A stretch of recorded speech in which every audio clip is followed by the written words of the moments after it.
আসসালামু আলাইকুম, মেসাজ মিন্নাজ এন্টারপ্রাইজ থেকে বলছি। এই যে লেডিস মাল বিভিন্ন কোয়ালিটি এবং বিভিন্ন ডিজাইনের স্যাম্বল বানাচ্ছি।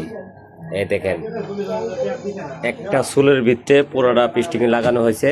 লাগানোর পরে এটারে খুব সুন্দর খুবভাবে আমরা বিভিন্ন ডিজাইন এবং বিভিন্ন কোয়ালিটির যত লেডিস ফিতা আছে, এই লেডিস ফিতা দিয়ে এবং ফাইবার, আমার নিজস্ব ফাইবার যেটা এমবোজ করি, এগুলো দিয়ে খুব সুন্দর করে ডিজাইনগুলো আমরা এই যে পেস্টিং দিয়ে ফিটিং করতে আসি। এটার পরে এটা নাইফ দিয়ে কেটে ফেলবো অথবা রাফি দিয়ে কাটবো। দেখেন খুব সুন্দর সুন্দর একটা ভিত্তে খুব সুন্দর, এই যে খুব সুন্দরভাবে দক্ষভাবে লাগানো হচ্ছে।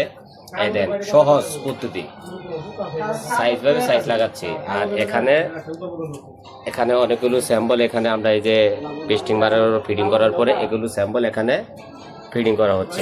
এই যাদের কাঁচামাল লেডিস ফাইবার এবং লেডিস সোল এবং লেডিস রেডি ফিতা এবং এমবোজ করা ফাইবার যাদের লাগবে, সরাসরি স্ক্রিনে নাম্বার দেওয়া থাকবে, এই নাম্বারে যোগাযোগ করে সংগ্রহ করতে পারবেন মেসাজ মিন্নাজ এন্টারপ্রাইজের দোকান থেকে। আসসালামু আলাইকুম।